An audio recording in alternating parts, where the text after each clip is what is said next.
Sir, அதாவது அரசியலை தீவிரமாக உற்று நோக்குறவங்களும் சரி, ஒரு சாதாரண பாமரனும் சரி, இவங்க எல்லாம் பேசிக்கும் போது ஒரு கணிக்க முடியாத தேர்தலாக இந்த தேர்தல் வந்து பார்க்கப்படுகிறது. ஏன் அப்படி சார்? இன்னும் எத்தனை காலம்தான், இன்னும் எத்தனை காலம்தான். இதுக்கு காரணம் என்னன்னு கேட்டிங்கன்னா, விஜய் அவர்கள் தாவேகாவுடைய வருகை, அந்த கட்சி எவ்வளோ வாக்கு சதவீதம் வாங்க போகிறாங்க, யாரை பாதிக்க போகிறாங்க அப்படிங்கிறது தான் இன்னைக்கு பிரதானமான இருக்குது.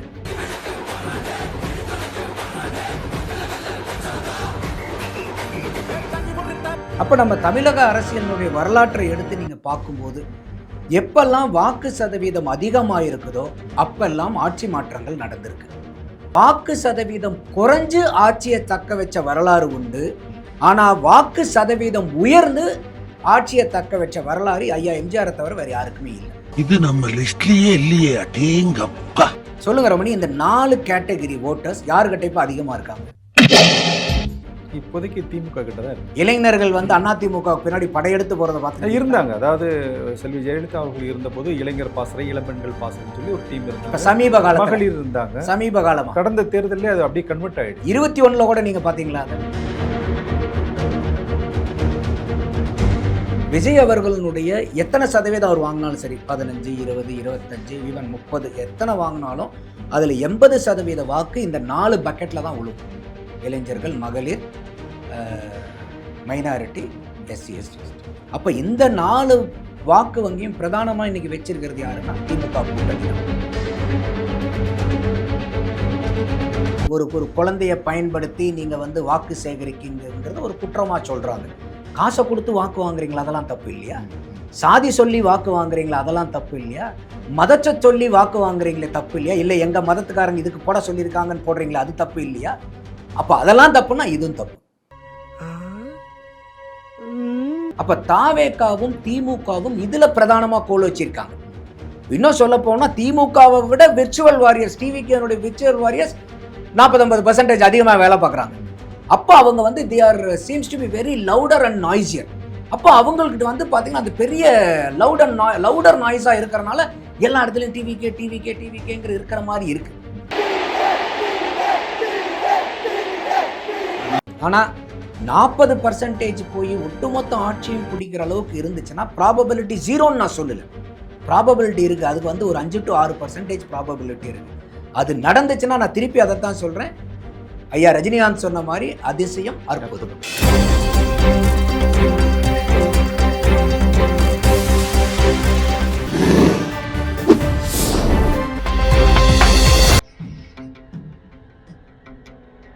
தமிழ் அலை நேயர்களுக்கு வணக்கம்.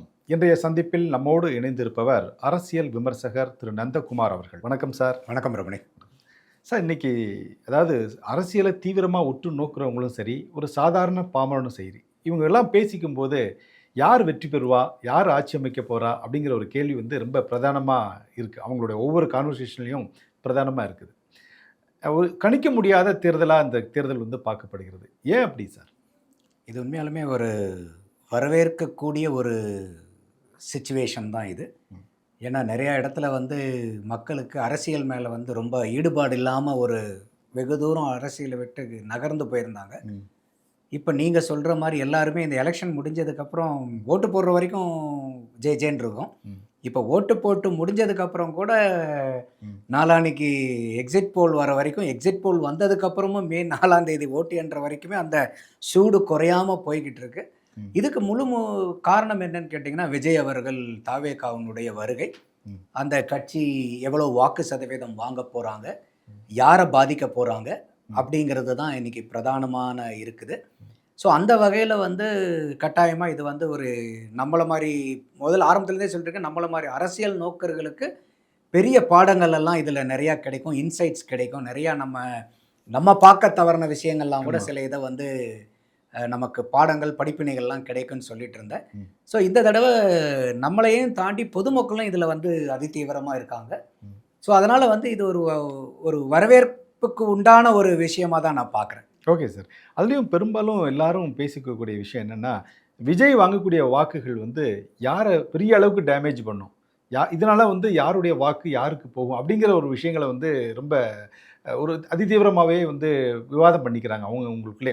விஜய் வந்து ஜெயிச்சா, அதாவது இந்த இவ்வளோ வாக்கு எல்லா வாக்கு சாவடிகளில் போய் இளைஞர்களும் பெண்களும் வாக்கு செலுத்தினாங்க, இதனால் விஜய் வந்து வெற்றி பெறுவதற்கான வாய்ப்புகள் கூட இருக்குது அப்படிங்கிற ஒரு தரப்பு பேசுகிறாங்க. இன்னொரு தரப்பு என்ன சொல்கிறாங்க, விஜய் வந்து வாக்கு பெருவாரியாக பிரிப்பார், அவரை பிரிக்கிறதுனால வந்து அதிமுகவுக்கு அட்வான்டேஜ் ஆகும் அப்படின்னு. இன்னொரு தரப்பு என்ன பேசுகிறாங்க அப்படின்னா, விஜய் பிரிக்கிற வாக்கு எல்லாமே வந்து அதிமுக வாக்கு சேர்த்து தான் பிரிக்கிறாரு, ஆனால் அதனால் டிஎம்கே ஏற்கனவே ஸ்ட்ராங்காக இருக்கிறாங்க, ஸோ அதனால் டிஎம்கே தான் ஜெயிக்குங்கிறாங்க. என்ன தான் நடக்கும் சார்? இது வந்து ஒரு எல்லாருமே நம்ம வந்து ஒவ்வொருத்தருடைய அசம்ஷனில் நம்ம சொல்லிகிட்டு இருக்கிறது. இது எல்லாருமே அவங்கவுங்க பார்வையில் சரிங்கிற அளவுக்கு தான் இருக்கும். இப்போ வந்து நம்ம வாக்கு சதவீதத்தைன்னு பார்க்கும்போது நமக்கு 85.15%. இன்னும் வந்து போஸ்டல் பேலட் வந்து ஒரு 4.2 லட்சம் இருக்குது. அதையும் சேர்த்துனீங்கன்னா போன தடவை 4,63,00,000, இந்த தடவை 4,93,00,000 வாக்காளர்கள் பதிய செய்யப்பட்ட வாக்கு. ஸோ அப்படி பார்த்தீங்கன்னா 86% நெருங்குது. இது வந்து ஒரு சாரார் வந்து பார்த்தீங்கன்னாக்கா எஸ்ஐஆரை பயங்கரமாக எதிர்த்துட்டு இருந்தாங்க முதல்ல. இப்போ எல்லா புகழும் எஸ்ஐஆருக்குன்னு சொல்லிட்டு அந்த கிரெடிட்டை வேறு யாருக்கும் கொடுக்கக்கூடாதுங்கிறதுல ஒரு குரூப் வந்து ரொம்ப முனைப்போடு இருக்கிறாங்க. இது எஸ்ஐஆர்னால தான், வேறு எதுவும் தாக்கம்லாம் இல்லை, புதுசாக வரவுனாலலாம் இல்லை அப்படிங்கிற மாதிரி. என்னுடைய பார்வை சற்று மாறுபட்டது. இது வந்து போன தடவை எஸ்ஐஆருக்கு போன தடவை 2021 73.63% வாக்குப்பதிவு நடந்துச்சு. நம்ம எஸ்ஐஆரில் வந்து அந்த வாக்குகள் நீக்கப்பட்டது அதெல்லாம் ஆட் பண்ணும்போது இப்போ ஃபார்முலா என்னன்னு கேட்டிங்கன்னா, போன தடவை percentage 73.63 divided by 1 minus SIR percentage, வெளியே போனது எவ்வளவோ அதை போடணும். அப்படி பார்த்தா போன தடவை 73.63க்கும் இந்த தடவை நம்ம வாங்கினா 80.80 இந்த தடவை 80.80 மட்டும் வாக்குப்பதிவு ஆயிருந்துச்சுன்னா எந்த இன்க்ரீஸும் இல்லை. ஆனால் இப்போ நான் சொல்கிறது போஸ்டல் பேலட்டோட சேர்த்து 86% நெருங்குது. கிட்டத்தட்ட 6% அதிகரிக்கும். 5.2%, 5.2% ப்ரிசைஸாக 30 லட்சம் வாக்காளர்கள் வந்து கூடுறாங்க. அப்போது இந்த 5% வாக்கு உயர்வுங்கிறது சாதாரண நம்பர் இல்லை, பிரதானமான நம்பர் தான். இப்போ சில பேர் என்ன சொல்லுவாங்கன்னா, 2016 63 லட்சம் வாக்காளர்கள் உயர்ந்தாங்களே சேர அந்த எண்ணிக்கையை சொல்லுவாங்க. ஆனால் அதே வருஷத்தில் நீங்கள் வாக்காளர்கள், ஒட்டுமொத்த வாக்காளர்கள் பார்த்தீங்கன்னா 23% உயர்ந்தாங்க. வாக்கு சதவீதம் 3% குறைஞ்சுது. 2011 பதிவான வாக்கு சதவீதத்தை விட 2016 பதிவான வாக்கு சதவீதம் -3.04%.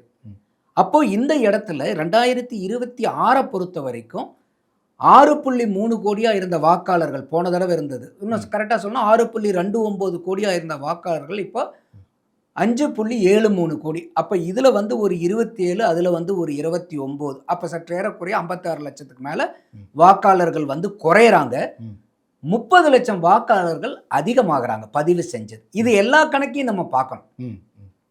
அப்போ நம்ம தமிழக அரசியலினுடைய வரலாற்றை எடுத்து நீங்கள் பார்க்கும்போது எப்பெல்லாம் வாக்கு சதவீதம் அதிகமாக இருக்குதோ அப்பெல்லாம் ஆட்சி மாற்றங்கள் நடந்திருக்கு. 2 மட்டும்தான் இதுக்கு விதிவிலக்கு. 1980, 1984. 77 பதிவான வாக்கு சதவீதத்தை விட 80 அதிகமாகுது, 80 பதிவான வாக்கை விட 84 அதிகமாகுது. அப்போ இந்த 80, 84 மட்டும்தான் விதிவிலக்கு. அது யாருன்னா ஐயா எம்ஜிஆர் அவர்கள். அவர் ஆட்சியில் இருக்கும்போது வாக்கு சதவீதம் அதிகரித்தாலும் ஆட்சியை தக்க வச்சிருக்கார். மீதி எல்லா தேர்தலையும், கடந்த அத்தனை தேர்தலையும் நீங்கள் பார்த்தீங்கன்னா வாக்கு சதவீதம் குறைஞ்சு ஆட்சியை தக்க வச்ச வரலாறு உண்டு. ஆனால் வாக்கு சதவீதம் உயர்ந்து ஆட்சியை தக்க வச்ச வரலாறு ஐயா எம்ஜிஆரை தவிர வேறு யாருக்குமே இல்லை. அப்போ இந்த வாக்கு சதவீதம் ஒரு 5.2% வந்து போன 2021 விட அதிகமாக இருக்கிறது. ஒரு ஆட்சி மாற்றத்துக்கான வாக்கான கட்டாயமாக அதுதான். ஏன்னா மக்கள் வந்து ரொம்ப ஏகோபித்த சந்தோஷத்தில் திக்குமுக்காடி போயிருக்காங்கன்னு வச்சுக்கோங்களேன். ஆஹா அடடடடா எவ்வளோ பெரிய அருமையான ஆட்சின்னா இவ்வளோ தூரம் மக்கள் வந்து பூத்துக்கு வரமாட்டாங்க. பூத்துக்கு அதிகமான மக்கள் வந்து வாக்களிக்கிறாங்கனாவே அவங்களுக்கு ஆட்சியாளர்கள் மேலே ஒரு அதிருப்தி இருந்தால் மட்டும்தான் பூத்துக்கு வந்து மெனக்கெட்டு வருவாங்க. அப்போது இதில் வந்து ஒட்டு மொத்தமாக 73.63 இப்போ 86 போகிறது, இது எல்லாமே வந்து விஜய்க்கு உண்டானதானா கிடையாது. அதனால தான் சொன்னேன், போன 73.63 இந்த தடவை 80.8% ஒன்று. அப்போ 80.8% மேலே போகிற அந்த 5.2 தான் உண்மையான அதிகரித்த வாக்கு வங்கி, ஒட்டு மொத்தமாக இல்லை. அப்போ இதில் வந்து விஜய் அவர்களுக்கும் பங்கு இருக்கா? இருக்குது. அதை மறுக்க முடியாது நம்ம. ஸோ எஸ்ஐஆருக்கும் இருக்கா? எஸ்ஐஆருக்கு பிரதான பங்கு இருக்குது இந்த ஒட்டுமொத்தமாக வளர்ந்ததில். ஆளுங்கட்சிக்கு எகென்ஸ்டாக இருக்கக்கூடிய வாக்கா, ஆமாம், எப்பெல்லாம் வந்து வாக்கு சதவீதம் அதிகரிக்கோ அப்பெல்லாம் ஆட்சியை இழந்திருக்காங்க. அதனால் இது வந்து ஆளுங்கட்சிக்கு எதிரான வாக்குங்கள் கூட. அப்போ இத்தனை வந்து ஃபேக்டர்ஸை வந்து நம்ம கவனிக்கணும் ரமணி. அதில் வந்து சில பேர் என்ன சொல்கிறாங்க, இல்லை பாருங்க வெஸ்ட் பெங்காலில் வந்து பார்த்தீங்கன்னாக்கா 93% அங்கே விஜய் இருக்காரா, அங்கே இதெல்லாம் இருக்கான்னு.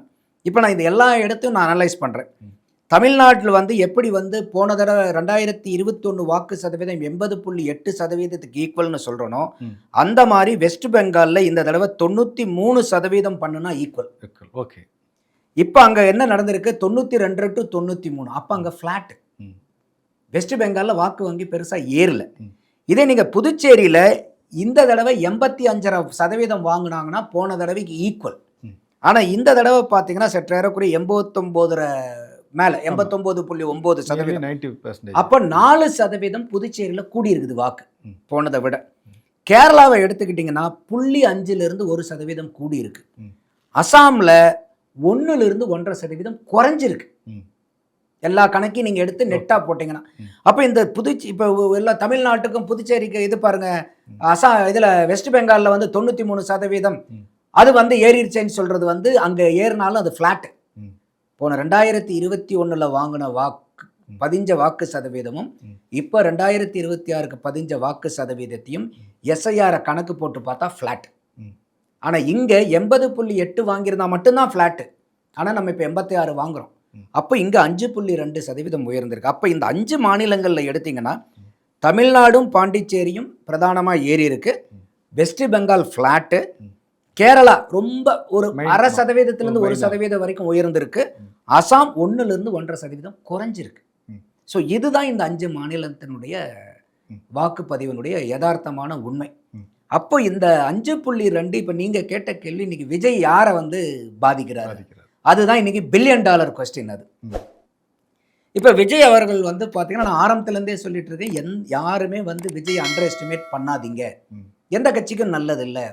நீங்கள் ஓவர் எஸ்டிமேட் பண்ணிட்டீங்கன்னா கூட அதுக்கு தகுந்த மாதிரி உங்களுடைய களத்தை நீங்கள் ரெடி பண்ணி இன்னும் நீங்கள் உங்கள் சண்டையை வந்து ஸ்ட்ரென்தன் பண்ணலாம், உங்களை பயத்தை ஆயத்தப்படுத்திக்கலாம். ஆனால் அண்டர் எஸ்டிமேட் பண்ணாதீங்கன்னு சொல்லியிருந்தேன். நான் சொல்லியிருந்த வாக்கு சதவீதம் வந்து பார்த்தீங்கன்னா ஒரு 15 to 20% விஜய் அவர்களுக்கு கணிச்சிருந்தேன். தேர்தலுக்கு முந்தின நாள் வரைக்கும் அதுதான் என்னுடைய நிலைப்பாடு. இப்போ எல்லாம் அதெல்லாம் பார்க்கும்போது இன்னும் ஒரு 25% நோக்கி போனார்னா கூட ஆச்சரியப்படுறதுக்கு இல்லை. ஆனால் அதுக்கு மேலே போவாராங்கிறது எனக்கு ஒரு ரிசர்வேஷன் இருக்குது. அப்போ விஜய் அதாவது குறைந்தபட்சம் 15%, அதிகபட்சம் 25% வைத்திருந்தால் கூட, அதாவது விஜய் பெற்ற வாக்கு சதவீதத்தை எடுத்துக்கிட்டா கூட அது யாருக்கு பாதிப்பு ஏற்படுத்தும் சார்? இப்போ இதுதான் வந்து பார்த்தீங்கன்னாக்கா, இதுவும் நான் ஆரம்பத்துலேருந்தே சொல்லிட்டு இருக்கிறது என்னன்னா, அப்போ விஜய் வந்து யார் வாக்க வாங்க போகிறாங்க. இப்போ திமுக என்ன சந்தோஷப்படுவாங்கன்னா, இல்லை இது பூரா பாருங்கள் அதிமுகவிலேருந்து அவங்க அடிச்சு எடுத்துருவாங்க. அதே மாதிரி இப்போ இந்த உப்புமா கதை வருது பாருங்கள், ஹாஸ்டலில் வந்து உப்பு வேண்டான்னு சொல்லுவாங்க, ஆனால் இட்லி தோசை பொங்கல் எல்லாம் வேணுங்கிறீங்க, எல்லாம் பிரிஞ்சு போயிடுறாங்க, அதனால் வந்து உப்புமா ஜெயிச்சிருங்கிறது அவங்களுடைய ஃபிலாசபியாக இருக்குது. ஆன்டி இன்கம்பன்சி ஓட்டை பூரா எல்லாருமே பிரிச்சுப்பாங்க, அதனால் எங்களுக்கு வந்து எந்த பாதிப்புமே இல்லை, நாங்கள் ஜெயிச்சிருவோங்கிறது அவங்களுடைய கணிப்பு. ஆன்டி இன்கம்பன்சியே இல்லைங்கிறாங்களே, அதை தான் சொல்கிறாங்க. அப்போ ஆன்டி இன்கம்பன்சி இல்லைன்னா 5. நான் அதனால தான் இவ்வளோ தூரம் பிச்சு உங்களுக்கு வச்சேன் நான். அப்போது 5.2% வாக்கு ஏன் வருது, எதனால் வந்து இது வந்து உயர்வு வருது? அப்போ இதெல்லாம் நம்ம அதனால தான் சொன்னேன், இது வந்து ஒரு ஆன்டி இன்கம்பன்சிக்கு உண்டான ஒரு அடையாளம். திமுக சைட்லேருந்து அப்படி தானே சொல்லி ஆகணும். இதே அதிமுக ஆளுங்கட்சியாக இருந்தால் அவங்களும் அதே தான் சொல்லுவாங்க, யாராக இருந்தாலும் அதை தான் சொல்லுவாங்க.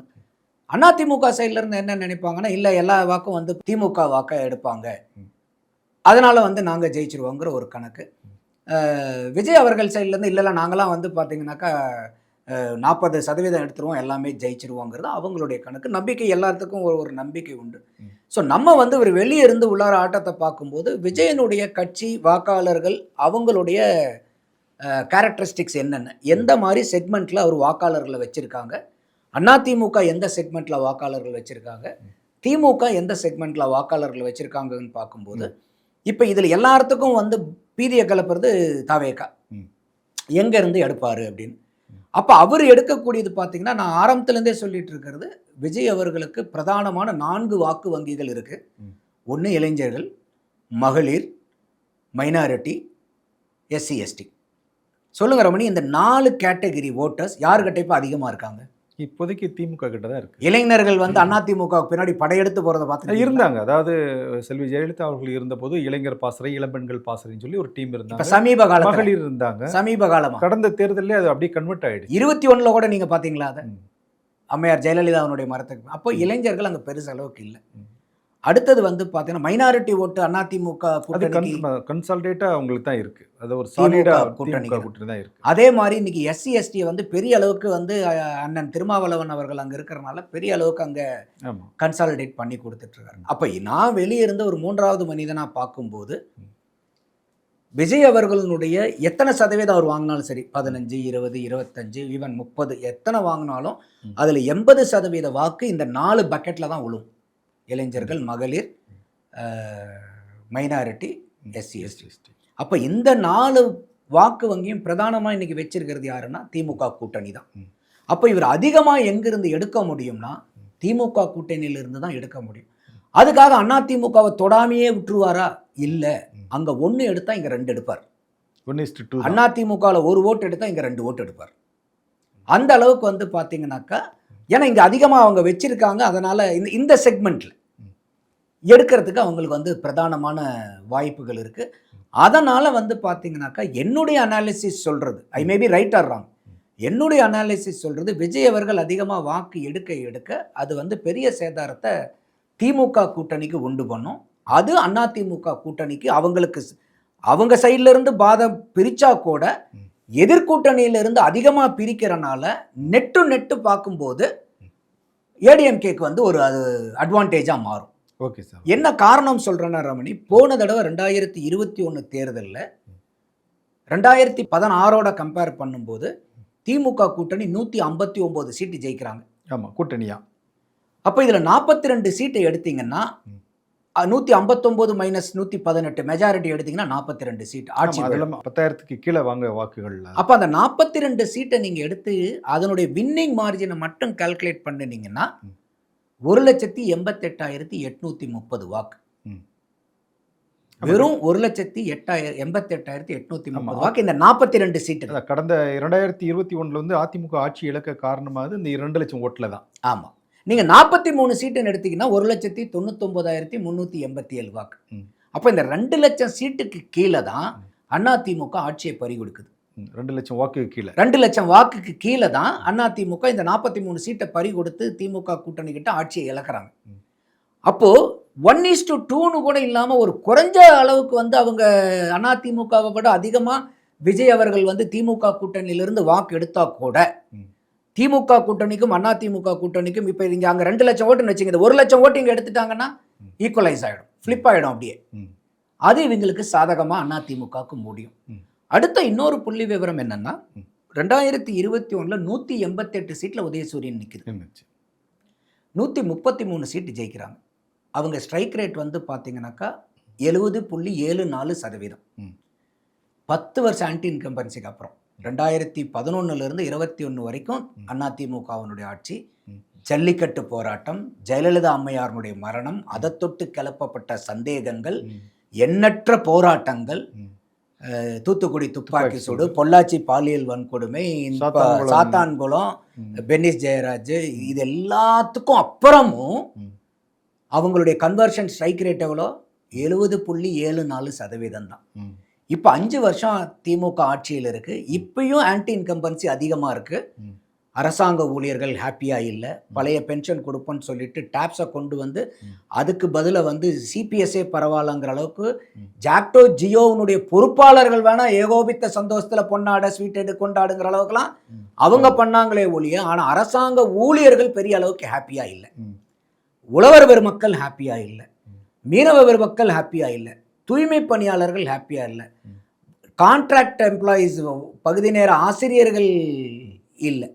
அப்போ இது எல்லாமே வந்து பார்த்தீங்கன்னா யாருக்கு கொத்தா போய் உழுவக்கூடிய வாக்குன்னா திமுகவுக்கு உழுவக்கூடிய வாக்கு. இப்போ நான் சொன்னது போகிறோம். இன்னொரு பக்கம் லா அண்ட் ஆர்டர் இஷ்யூ, அது நான் வரேன். இப்போ இவங்க சைடில் இருக்கக்கூடிய வாக்கை எந்த அளவுக்கு இவங்க டிஸ்டர்ப் பண்ணாங்கன்னு. அடுத்தது எடுத்திங்கன்னா லா அண்ட் ஆர்டர். ஒரு ரெகுலர் டிஜிபி இல்லாதனால எந்த அளவுக்கு சட்டம் சந்தி சிரிக்குதுங்கிறத நம்ம பார்த்தோம். அதோடு வந்து பார்த்தீங்கன்னா பெண்கள் பாதுகாப்பு குறைஞ்சி போச்சு. பெண்கள் மேலே ஏகப்பட்ட பாலியல் வன்கொடுமை, அதுவும் இல்லாமல் கூட்டு பாலியல் வன்கொடுமைங்கிறது அதிகமாக நடந்துச்சு. 2 வயசு குழந்தை முதல்ல 80 வயசு பாட்டி வரைக்கும் வித்தியாசம் தெரியல. காரணம் என்னன்னா கஞ்சா. அந்த கஞ்சா வந்து பார்த்தீங்கன்னா எவ்வளவோ புலக்காட்டும். நான் பல இடத்துல சொல்கிறது உண்டு, இன்றைக்கி கம்மர்கட்டு, தேன் மிட்டாயி, இலந்த வடை, இந்த மாதிரி ஒரு ஆரோக்கியமான ஒரு ஸ்நாக்ஸ் வாங்கி சாப்பிட்லான்னா கடையில் இருக்காது. ஆனால் இன்றைக்கி கஞ்சா வேணும்னா நீங்கள் யார் வேணால் எங்கே வேணால் போய் வாங்கி சோர்ஸ் பண்ணிக்க முடிகிற அளவுக்கு ஈஸியாகிடுச்சு. போக்சோ, எத்தனை ஆயிரம் போக்சோக்கள் நம்ம வந்து பதியப்பட்டது, அதுக்கு 104 கோடி ரூபாய் நஷ்ட ஈடு கொடுத்தோன்னு சொல்லி இந்த மாதிரி எண்ணற்ற ஆன்டி இன்கம்பன்சி. அப்போ இது எல்லாத்துக்கும் அப்புறம் நீங்கள் 70.74% 10 வருஷம் அதிமுக மேலே இருந்த வெறுப்புலவுனால அவ்வளோ இருக்கும்போதே உங்களுக்கு 70.74% தான் உங்களுடைய கன்வர்ஷன் ரேட்டு. இப்போ நம்ம சொன்ன இந்த 5 வருஷம் இதனுடைய ஆன்டி இன்கம்பன்சியில் நீங்கள் குறைஞ்சபட்சம் 118 சீட்டு ஜெயிக்கணும்னா 67% ஸ்ட்ரைக் ரேட் வேணும். அப்போ இந்த 3% தான் உங்களுடைய ஸ்ட்ரைக் ரேட்டு குறையுமா? இத்தனை இதுக்கப்புறம் விஜய் அவர்களும் வர்றார், ஓட்டை பிரிகிறார் நம்ம சொன்ன. அப்போ இது எல்லாம் கூட்டி கழித்து பார்க்கும்போது ஒரு பிரதானமான ஒரு ஆட்சி மாற்றத்துக்கு ஒரு வாய்ப்புகள் இருக்குது. இல்லாமல் போனால் அதிசயம் அற்புதம் கண்டிப்பாக. ஸோ ப்ராபபிலிட்டி இருக்குது நமக்கு. ஏன்னா அதுதான் நம்ம பேசுகிறது வந்து ஹிஸ்டாரிக்கலாக என்ன நம்பர் வருது, அந்த நம்பர் என்ன சொல்லுதுங்கிறத வச்சு அந்த நம்பர் மூலியமாக என்னென்ன நடந்துச்சோ அதை நம்ம வந்து இன்டர்பிரட் பண்ணி சொல்கிறோம். இது வந்து நம்ம பொறுத்து இருந்து பார்க்கணும். நமக்கு 29 சாயந்தரம்லாம் ஓரளவுக்கு எக்ஸிட் போல் வந்துடும். அது எப்படி சொல்லுதுன்னு பார்க்கணும். அதுலேயே பார்த்தீங்கன்னா போன தடவை எக்ஸிட் போலில் கூட 2021 எக்ஸிட் போலில் டிஎம்கே ஸ்வீப் ஆயிரும்லாம் சொன்னாங்க. ஆனால் ஸ்வீப் ஆகலை. அதிமுக கூட்டணி 75 சீட்டு, அவங்க 159 சீட்டு. ஸோ அந்த ஸ்வீப்பும் வரல. ஸோ மே 4ஆம் தேதி நிறையா பாடங்கள், படிப்பணிகள் எல்லாம் நம்ம ஏதோ தப்பாக அனலைஸ் பண்ணால் கூட நமக்கும் நிறையா பாடங்கள் மே 4ஆம் தேதி இருக்குது. ஓகே சார், நீங்கள் சொல்கிறதுலேருந்து ஒரு கேள்வி நான் கேட்குறேன் சார். அதாவது விஜய் வந்து வாக்குகள் நிறைய பிரிக்கிறாரு, இந்த ஆன்டி இன்கமெண்ட்ஸ்லாம் இருக்குதுன்னு சொல்கிறீங்க. இந்த இடத்துல விஜய் வந்து ஒரு ஸ்பாய்லராக இருப்பாரா, ஒரு கேம் சேஞ்சராக இருப்பாரா சார்? அவர் கேம் சேஞ்சர் தான். அதாவது வந்து பார்த்தீங்கன்னாக்கா ஒருத்தருக்கு ஸ்பாய்லர், ஒருத்தருக்கு கேம் சேஞ்சர். ஒருத்தருக்கு ஸ்பாய்லர், இன்னொருத்தரை கிங் மேக்கராக பண்ணுறார். திமுகவை தோக்கடிச்சா அதிமுகவை கொண்டு வருவார், அதிமுகவை தோக்கடிச்சா திமுகவை கொண்டு வருவார். ஸோ எய்தர்வே வந்து பார்த்தீங்கன்னா ஒருத்தருக்கு ஸ்பாய்லர், இன்னொருத்தருக்கு கிங் மேக்கராக மாறுறார். ஸோ அந்த வாய்ப்பு ரெண்டுலேயுமே இருக்குது. ஆனால் என்னுடைய கணிப்பு வேறு எந்த கட்சியும் இது வரைக்கும் அதிமுக 77 ஐயா எம்ஜிஆர் அவர்கள் 30% கிராஸ் பண்ணார். அதை கிராஸ் பண்ண முடியுமாங்கிறது எனக்கு தெரியல, என்னுடைய இதில் புலப்பட மாட்டேங்குது. ஸோ மற்ற எந்த கட்சி வந்து தனிப்பட்ட ஃபஸ்ட்டு ஆட்சிக்கு வரும்போது வாங்கினதை விடவே அதிகமான வாக்கு வங்கி வந்து விஜய் அவர்கள் வாங்குறதுக்கு பிரதானமான வாய்ப்புகள் இருக்குது. விஜய் அவர்கள் வந்து 30% எடுத்தால் கூட அவரால் ஆட்சி பண்ண முடியாது. 30% ரீச் பண்ணி அதிமுக எம்ஜிஆர் அவர்கள் வாங்கின 30% கிராஸ் பண்ணார்னா கூட அவர்னால முழுசாக ஆட்சி அமைக்கிற அளவுக்கு வராது. தொங்கு சட்ட சபை மாதிரி மாறும் அந்த சூழ்நிலையில்.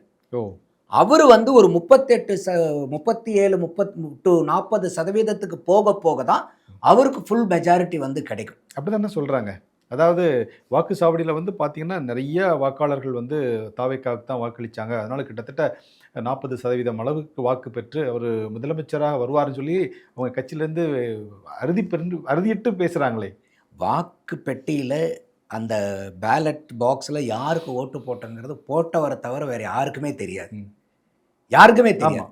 அவர் வெளியே வந்து உண்மையை சொல்கிறாரா பொய்ய சொல்கிறாரான்னு கூட தெரியாது. இப்போ சமீபமாக நேற்று வந்து நம்ம இந்த சி ஓட்டர்ஸ் இருக்காங்க பாருங்க, அவங்க வந்து வெஸ்ட் பெங்காலில் போய் அவங்க எக்ஸிட் போல் எடுக்கும்போது கூட அவங்க என்ன சொல்கிறாருன்னா, அவர் இல்லை எப்பயுமே நார்மலாக வந்து ஒரு 10% இல்லைன்னா அதிகபட்சம் 20% மக்கள் அமைதியாக இருப்பாங்க, சொல்ல மாட்டாங்க. இந்த தடவை 80% மக்கள் நாங்கள் யாருக்கு ஓட்டு போட்டோன்னே சொல்ல மாட்டேங்கிறாங்க. அந்த அளவுக்கு சஸ்பென்ஸாக வைக்கிறாங்க. அந்த அளவுக்கு வந்து ஒன்று பயம் இல்லை சஸ்பென்ஸ். அப்போ இது வந்து யதார்த்தமான உண்மை. இப்போ விஜய் அவர்களுக்கு கூட இப்போ நான் இருக்கக்கூடிய ஒரு குரூப்பில் ஒருத்தர் இப்போ பதிவு போடுறாரு, இல்லை என்னுடைய ஃப்ரெண்டு வந்து வீட்டில் வந்து அம்மா அப்பா பொண்ணு இருக்காங்க, அந்த பொண்ணு வந்து நீங்கள் யாருக்கு ஓட்டு போட்டிங்கன்னு என்னையை கேட்டுச்சு, விஜய்க்கா போட்டிங்கன்னு கேட்டார், நான் இல்லைன்னு சொன்னேன், அந்த பொண்ணு என்னை திட்ட ஆரம்பிச்சிருச்சு. அதுக்கப்புறம் பார்த்தீங்கன்னா எங்கள் அப்பா அம்மாலாம் விஜய்க்கு தான் போட்டிருக்காங்கன்னு சொல்லிட்டு சொன்னாங்க. அப்புறம் நான் அவங்கக்கிட்ட பேசும்போது சொல்கிறாங்க, இல்லை நாங்களும் விஜய்க்கு போடல, பொண்ணு வந்து இந்த மாதிரி இருக்கிறனால அவளை வந்து ஆசுவாசப்படுத்தணுங்கிறதுக்காக நாங்கள் அப்படி சொல்லி வச்சுருக்கோன்னு சொன்னாருன்னு எங்கள் குரூப்பில் வந்து ஒருத்தர் பதிவு போடுறார். அப்போ இந்த மாதிரி பல பேர் வந்து உண்மையை வந்து வெளியே சொல்றதில்ல. ம். சில பேர் விஜய்க்கு போட்டுட்டு கூட மற்றவங்க கிட்ட ஒரு கேட்கக்கூடிய ஆள் திமுகவா இருந்தாவோ இல்லை அண்ணா திமுகவா இருந்தாவோ இல்லைங்க நாங்கள் உங்களுக்கு தாங்க போட்டங்கன்றுவாங்க. ம். விஜய்க்கு கூட போட்டிருக்கலாம். ம். அப்போ இந்த மாதிரி உண்மையை போட்டவங்க சொல்றாங்களாங்கிறது நமக்கு தெரியாது. ம். அதனால தான் வந்து பார்த்தீங்கன்னா நிறைய நேரத்தில் அந்த இதெல்லாம் வந்து அந்த சர்வே எடுக்கிறவங்களுக்கு இருக்கக்கூடிய ஒரு நெருக்கடிகள். ம். அவங்க சொல்றதை அப்படியே பதிவு பண்ணா கூட சொன்னவங்க உண்மையை சொன்னாங்களா பொய்ய சொன்னாங்களான்னு தெரியாது. ஆமா, ஆமா. அப்ப இதெல்லாம் இருக்கும்போது ம். விஜய் அவர்கள் வந்து பிரதானமா அந்த 35% அவர் கிராஸ் பண்ணணும். ம். 35% கிராஸ் பண்ணுனா தான் அவங்களுக்கு வந்து 35லேருந்து ஒரு 40 போனுச்சுன்னா தான் அவங்களுக்கு வந்து இது 30% அவங்க தொடுற அளவுக்கு வந்தாங்கன்னா கூட ஒரு 50 சீட் 60 சீட் அவங்களுக்கு கிடைக்கலாம். 40 to 60 சீட் வரைக்கும் 30 கிராஸ் பண்ணும்போது வரலாம். ம். அப்போ கூட வந்து பார்த்தீங்கன்னா தொங்கு சட்டசபையா மாறிடும். ம். 3 பேருமே ஈக்குவலைட்டாக இருப்பாங்க. ம்.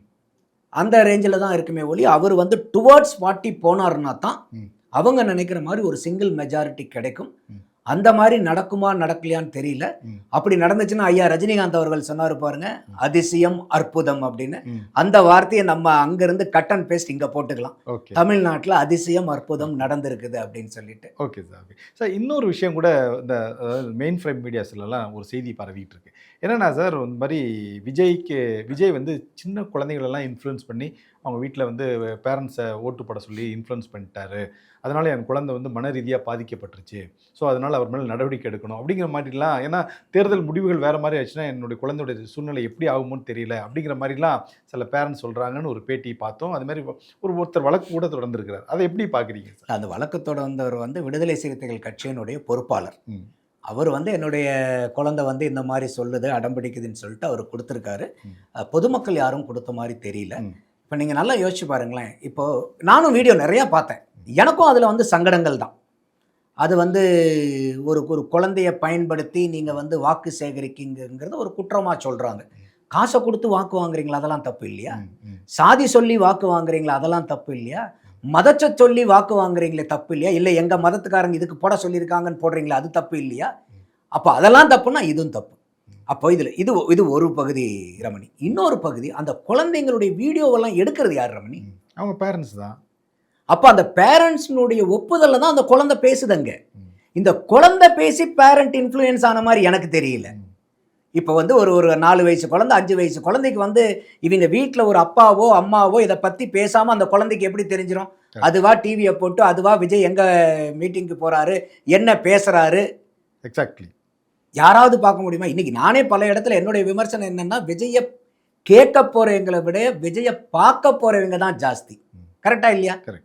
அப்போ இந்த குழந்தைங்க 5 வயசு குழந்தைங்க 6 வயசு குழந்தைங்க வீட்டில் உட்காந்து விஜய் என்ன பேசுறாருங்கிறத காது கொடுத்து கேட்டு அவர் வந்து இந்த மாதிரி சொன்னாங்கன்னு சொல்லி அரசியல் ஞானம் பெற்று அதுக்கப்புறம் வந்து இவங்க பெத்தவங்களை போய் இவ்வளவு கம்பல் பண்றாங்கிறது இது எனக்கு ஏற்புடையதா இல்லை. ஏன்னா இந்த வீடியோ எடுக்கிறது யாரு? அப்பா அம்மா. அவங்க சொல்லி கொடுத்து ஷூட் பண்ணி அவங்களுடைய ஒரு பிரபல்யத்துக்காக இதை பண்றாங்க. ஏன்னா இப்போ எல்லாத்துக்குமே வந்து பார்த்தீங்கன்னா ஆன் ஸ்க்ரீனில் ஒரு மோகம் உண்டுங்க எப்பயுமே. அது நானாக இருந்தாலும் யாராக இருந்தாலும். இப்போ நமக்கே இப்போ பக்கத்தில் வந்து விஜய் உட்காந்துருக்காருன்னா இப்படி நம்ம திரும்பி பார்க்க விஜய் அப்படின்னு பார்க்காம விட மாட்டோம். ஆமாம். ஏன்னா ஸ்க்ரீனில் பார்த்தாலும் நேரில் இருக்காரு, திடீர்னு பார்க்கும்போது இப்போ நம்மளையவே ஒருத்தர் பார்த்தா கூட சார் நான் உங்களை பார்த்துருக்கேனே சார்ன்பாங்க.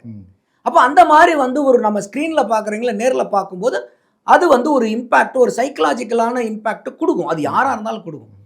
அப்போ வந்து ஒரு ஹீரோவாக பார்த்து இன்னைக்கு வந்து என்னாச்சுன்னா எல்லாத்து கையிலையும் மொபைலு, எல்லாருமே ரீல்ஸ் ஹீரோவாக மாறிட்டாங்க. இன்ஸ்டாகிராமு அது இதுன்னு எல்லா இடத்துலையும் ரீல்ஸை போட்டு தானே ஒரு கதாநாயகன் தானே ஒரு கதாநாயகிங்கிற மனநிலைமைக்கு ஒவ்வொருத்தரும் கன்வெர்ட் ஆகிக்கிட்டு இருக்காங்க இந்த எராவில். அப்போ அந்த அளவுக்கு வந்து இன்னைக்கு இப்போ அப்போ இதெல்லாம் வந்து நீங்கள் விஜய் மேலே போய் குற்றச்சாட்டு சொல்லி என்ன பிரயோஜனம்? இந்த தலைமுறையை உருவாக்கின பொறுப்பாளிகள் யாரு?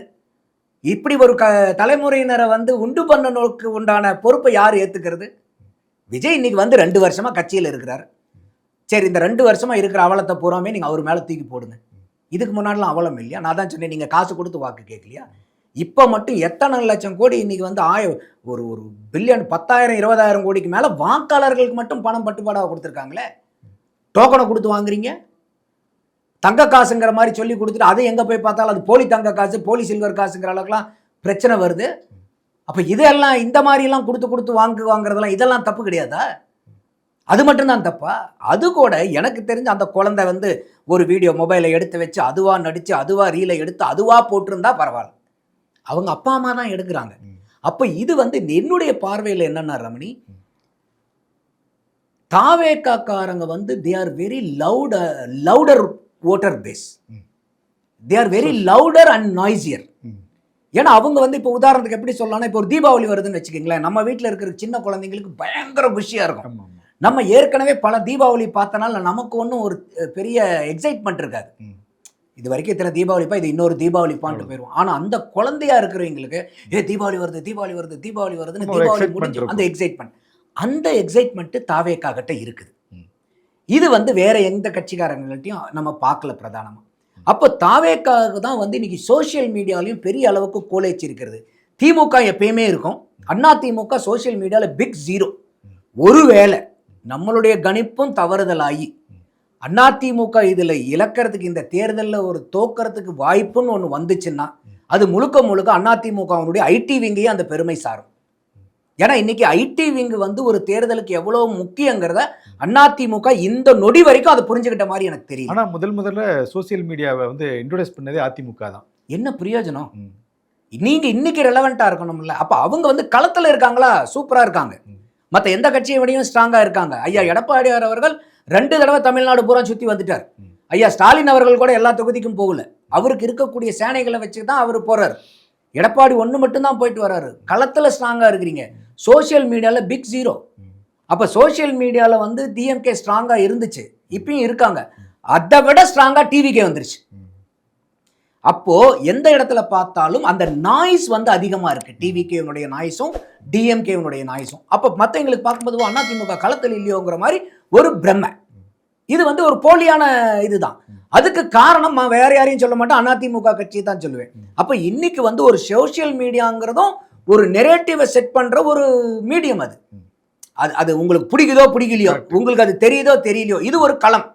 எப்படி வந்து இன்னைக்கு தொகுதி இப்போ விஜயை பத்தி எல்லாருமே கேட்கறாங்கல்ல, நீங்க எத்தனை தொகுதிக்கு போனீங்க, எத்தனை மாவட்டத்துக்கு போனீங்க, எத்தனை பிரச்சாரம் பண்ணினீங்கன்னு ஒரு விமர்சனத்தையும் குற்றச்சாட்டையும் எழுப்பும் போது அதே குற்றச்சாட்டு அதிமுக மேலேயும் நீங்க சோசியல் மீடியால என்ன பண்ணிட்டு இருக்கீங்கிற குற்றச்சாட்டையும் நம்ம வைக்க வேண்டிய சூழ்நிலை இருக்கு. அப்ப அவங்க வந்து இல்ல சோசியல் மீடியா தேவையில்லைன்னா டிவிக்கே சொல்ற மாதிரி இல்லைங்க களத்துக்கு போகணுங்கிற அவசியமே இல்லைங்க, நாங்க இங்க இருந்து எல்லாத்தையும் இருச்சோம், அது நியாயம் தானே? இது நியாயம்னா அது நியாயம். அப்போ எல்லா இடத்துலயும் நீங்க வந்து பங்களிப்பு இருக்கணும். அதுதான் கமலஹாசன் ஒரு டைலாக் சொல்றாரு பாருங்க, இந்த வாட்சில் நாளைக்கு இவ்வளோண்டு தான் ஸ்க்ரீனு, இதுல ஏதாவது நீங்க படம் பார்க்கக்கூடிய சூழ்நிலை இருந்து இல்லை ஏதாவது பார்க்க வேண்டிய வந்துச்சுன்னா அந்த இடத்துல என் முகம் தெரியணும்னு நான் எதிர்பார்த்தா அதுக்காக வேலை பார்ப்பேன்னாரு. அதுதானே கரெக்ட். அப்ப அந்த மாதிரி இன்னைக்கு ஒரு சோசியல் மீடியாங்கிறது இன்னைக்கு பிரதானமா மொபைல். சார் எல்லாருமே எங்கேயாவது உட்கார்ந்துருக்கும் போது மொபைலை பார்க்காம இருக்கமா? ஆஃபீஸில் இப்போ வந்து அது ஒரு 3வது கை மாதிரி ஆயிடுச்சு. அவ்வளோதான். அப்போ அந்த அந்த அளவு அந்த களத்துல இன்னைக்கு அதிமுகவுக்கு வந்து ஒரு பெரிய வாய்டு இருக்கு. அதை வந்து அவங்க ஏனோ தானோன்னு விட்டுட்டாங்க. அது நான் அதை தான் சொல்ல வரேன்.